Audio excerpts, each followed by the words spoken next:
हमारे दो संवाददाता इस वक्त तमाम जानकारी के साथ जुड़ रहे हैं। अरविंद ओझा मेरे सहयोगी इस वक्त नोएडा से जुड़ रहे हैं, वहीं संतोष हमारे साथ लखनऊ से जुड़ रहे हैं। सबसे पहले अरविंद, आपका रुख करते हुए, जिस तरीके से पुलिस पर लगातार सवालिया निशान उठ रहे हैं, सस्पेंशन हो रहा है, और भी पुलिस वालों पर गाज गिर सकती है क्या?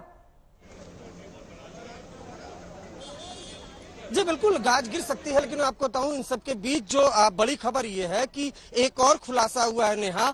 जो श्रीकांत त्यागी है वो अपना रसूख दिखाकर, आपको बताऊं, बकायदा जो मेंटेनेंस चार्ज है इस सोसाइटी का, वो मेंटेनेंस चार्ज भी नहीं देता था। सोसाइटी के लोगों ने 2019 में नोएडा अथॉरिटी को एक्शन के लिए लिखा था। तो ऐसे में माना जा रहा है कि आज सोसाइटी में एक्शन हो सकता है। ये देखिए, नोएडा अथॉरिटी के लोग, ऐसा लग रहा है कि यहाँ पहुंच भी चुके हैं।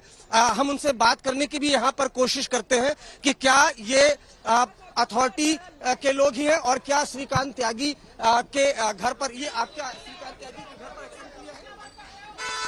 आप देखो, श्रीकांत त्यागी के घर पर आप देख पा रहे हैं यहाँ पर जो हलचल, आपको बताऊं, और जिस तरीके से लगातार ये आरोप लग रहा था कि श्रीकांत त्यागी ने अवैध निर्माण किया हुआ है और अपने रसूख के दम पर लगातार शिकायतों के बावजूद भी उसका निर्माण नहीं तोड़ा जा रहा था।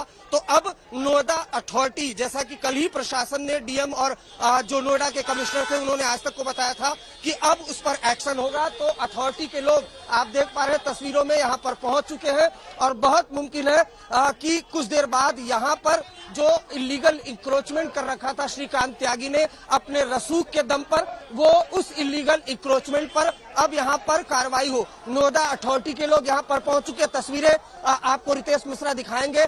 पुलिसकर्मी यहाँ पहुंच चुके हैं और उसके अलावा हथौड़े छेनी लेकर जो अथॉरिटी के जो मजदूर हैं, कर्मचारी हैं, वो यहाँ पर पहुंच चुके हैं। तो ये माना जा रहा है कि अब से कुछ देर बाद जो श्रीकांत त्यागी का जो इलीगल इंक्रोचमेंट है, जिसके बारे में सोसाइटी के लोग लगातार शिकायत कर रहे थे, आरोप ये भी लग रहा था कि अथॉरिटी में उसके करीबी है, इस वजह से एक्शन नहीं हो पा रहा था, वो एक्शन अब श्रीकांत त्यागी के अवैध निर्माण पर होगा और इसी वजह से अथॉरिटी के लोग यहाँ पर पहुंच चुके हैं।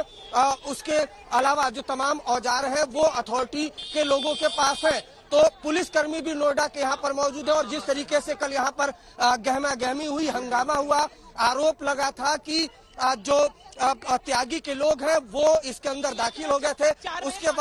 उसके बाद यहाँ पर अब जो एक्शन माना जा रहा है कि त्यागी के क्या एक्शन हो रहा है अरविंद? बुलडोजर पहुंचा है क्या? क्योंकि उनके अवैध निर्माण पर बुलडोजर चलाने की कार्रवाई होगी।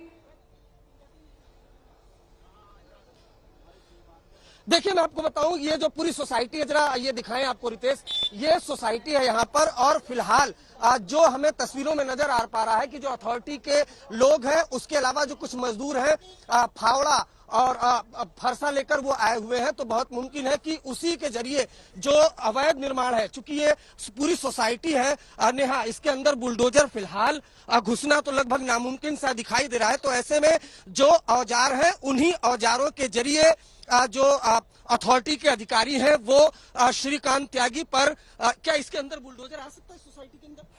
पीछे अधिकारी लोग बताएंगे, हमें पता नहीं है। क्या मजदूर आ गए? मजदूर भी नहीं आए अभी। मजदूर भी नहीं आए। तो आप ये देख पा रहे हैं यहाँ पर जो ये अथॉरिटी के लोग हैं वो अंदर दाखिल हो रहे हैं नेहा। और जैसा कि लगातार ये बताया जा रहा था और दस्तावेज भी है आज तक के पास कि 2019 में इसी सोसाइटी के लोगों ने शिकायत की थी नोएडा अथॉरिटी को कि न सिर्फ श्रीकांत त्यागी ने इलीगल इंक्रोचमेंट किया हुआ है, बल्कि जो सोसाइटी का मेंटेनेंस चार्ज है वो भी पिछले 1 साल से नहीं दे रहा है और मांगने पर गुंडई दिखाता है। नोएडा अथॉरिटी ने कोई एक्शन नहीं लिया। हालांकि 2020 में श्रीकांत त्यागी को नोटिस भी भेजा गया था। तो अब एक्शन वो साफ साफ देखिए, सोसाइटी के अंदर जो नोएडा अथॉरिटी के तमाम अधिकारी हैं वो यहाँ पर, सर क्या एक्शन होगा क्या इनका इलीगल इंक्रोचमेंट पर? तो आप देख पा रहे हैं यहाँ पर जो अथॉरिटी के लोग हैं, जो तमाम पुलिसकर्मी हैं, वो यहाँ पर पहुंच चुके हैं और ये माना जा रहा है कि कुछ देर बाद जो श्रीकांत त्यागी है, उसके जो अवैध निर्माण उसने किया हुआ था इस सोसाइटी में, उस पर एक्शन हो सकता है। लेकिन बड़ा सवाल ये है, वहां पर इस वक्त गतिविधि दिखाई दे रही है, लगातार डेवलपमेंट्स हो रहे हैं। इस बीच संतोष हमारे साथ लखनऊ से जुड़े हैं। संतोष, जिस तरीके से महेश शर्मा ने अवनीश अवस्थी को फोन किया, जाहिर तौर पर यह मामला अब एस्केलेट होता जा रहा है। सीएम के संज्ञान में भी आया होगा, उनकी तरफ से कुछ आदेश दिए गए हैं क्या? देखिए, इस पूरे मामले को लेकर के जिस तरीके से कल डॉक्टर महेश शर्मा ने एसीएस होम अवनीश अवस्थी से बात की और उसके बाद समूचे उत्तर प्रदेश पुलिस के लिए ये श्रीकांत त्यागी एक साख का सवाल बन गया है। कैमरे पर तो नहीं, लेकिन तमाम जो आला अधिकारी हैं उनका साफ तौर पर कहना है कि हम श्रीकांत त्यागी की तलाश कर रहे हैं, कोई दबाव नहीं है, इनके खिलाफ जितनी कड़ी से कड़ी कार्रवाई करनी होगी वो करेंगे। लेकिन सवाल इस बात का है कि उत्तर प्रदेश पुलिस के लिए श्रीकांत त्यागी क्या इतनी बड़ी चुनौती बन गया कि 60 टीमें लगी हुई और श्रीकांत त्यागी का पता नहीं चल पा रहा है। जो नोएडा में कमिश्नरेट है, वहां पर इतने दर्जन भर अधिकारी वहां पर मौजूद है, श्रीकांत त्यागी उनको चकमा देकर के फरार हो गया। दूसरी चीज, एक बहुत महत्वपूर्ण बात है कि श्रीकांत त्यागी की जो फॉर्च्यूनर नंबर की गाड़ी थी यूपी 32 KK 0001, वो लखनऊ के एक एड्रेस पर रजिस्टर्ड थी। Greenwood apartment, Gomti Nagar extension का अपार्टमेंट है, वहां पर उस पते पर रजिस्टर्ड थी। इस पूरे एड्रेस को लेकर के एक बार फरवरी 2020 में भी एक विवाद सामने आया था। विवाद कुछ ऐसा था कि श्रीकांत त्यागी से मिलने के लिए उनकी महिला मित्र उनके फ्लैट पर पहुंचती है। उसी फ्लैट पर, जिस फ्लैट के पते पर इसका फॉर्च्यूनर रजिस्टर्ड थी, वहां पर जब वो पहुंचती तो इनकी पत्नी अनु त्यागी वहां पहुंच जाती है और दोनों महिलाओं के बीच में मारपीट होती है।